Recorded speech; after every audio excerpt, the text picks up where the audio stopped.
This video is going to be about the little underwear that we're making for children, and we do also make some for teen girls. I wanted to talk a little bit today about using neck bands for the leg opening. All right, so a couple things. First of all, you do need, sorry I keep bumping that camera. You do need to clean up your neckband so that we can get it fully open. So if the harvesting work has been done correctly, this is actually not an issue. But you're going to open that neckband up and hold a minute. Then you're going to measure the leg opening, and it depends on the size you're making, of course, so I'm not going to talk about the size here. Your pattern will tell you that. But we're going to go ahead and stitch it down, and I just want to talk a little bit about some things you can do on your sewing machine that will prevent issues like getting your machine stuck right here at the beginning of your seam. Sometimes that'll happen. It's not onto the feed dogs far enough, so then it can't grab it and it just gets stuck and makes a big bird nest. So the way I avoid that is by starting somewhere inside that seam, and then I'm going to back up, but at that point I've got good traction, so then I can come forward without any issue. So another tip I want to give you is that, I don't know if you can tell my needle position, this is center, way over here. I have my needle offset. The reason is I don't want to have to travel. I want to make a small seam allowance, and I don't want to travel along the edge like this because it tends to kind of wander that way if you do that, because you're not fully on this set of feed dogs. So in order to avoid that problem, I go ahead and I move my needle to the right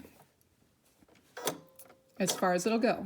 All right, so now you see I'm a pretty healthy ½ inch in from the end, and so I'm going to start out, I'm going to go a stitch or two, and then I'm going to reverse.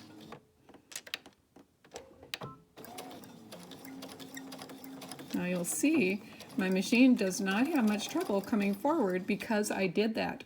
So this trick will work even when you're sewing just any kind of knit or cotton. I think sometimes cotton can have the same issue. Knit is particularly prone to that issue though. So if you're sewing our little dresses on a sewing machine, even zigzagging, I'm going to recommend you start in from the edge about ½ inch, go backwards first, then come forward for the seam, and you'll save yourself a whole lot of trouble. So you can do this seam on the serger, but the reason I don't is because the serger tends to want to unravel right here and right here when you, if you snip those tails too close. And I don't know, for this distance, I really don't like running the appropriate length tail on both ends. It feels like a lot of waste. So it's just as easy to turn around, use my regular sewing machine for this stitch. Plus, look at this perk. We can lay this seam open and really manage the bulk better by doing this on the sewing machine instead of the serger. The serger, you have to find a way to twist one side of the seam this way and the other side of the seam this way, and then fold it in half. It's doable, a little bit of a pain, do it all the time, but when I have an option, I prefer to come to the sewing machine and do this. Much nicer, a better technique. And we do like to learn some new techniques, right? All right, so now this leg band would be ready to put on. How about that? It went from being a neck band to a leg band. What you're going to want to do is do some landmarks by folding it and marking. Now, if you look at a pair of underwear, obviously you need a longer stretch for in the back than you do in the front.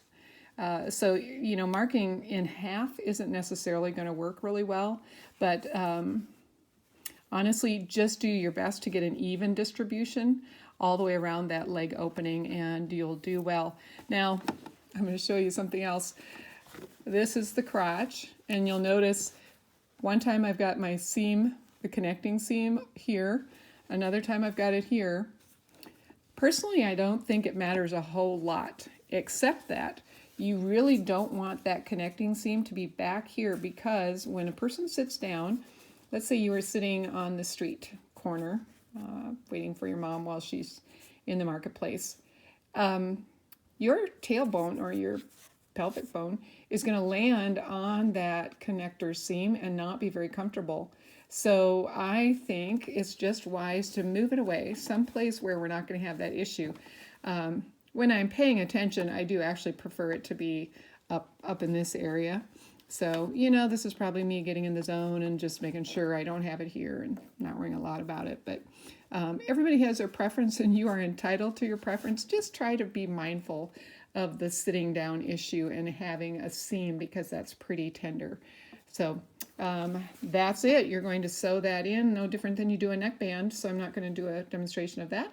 But I wanted to talk a little bit about that sewing of the seam.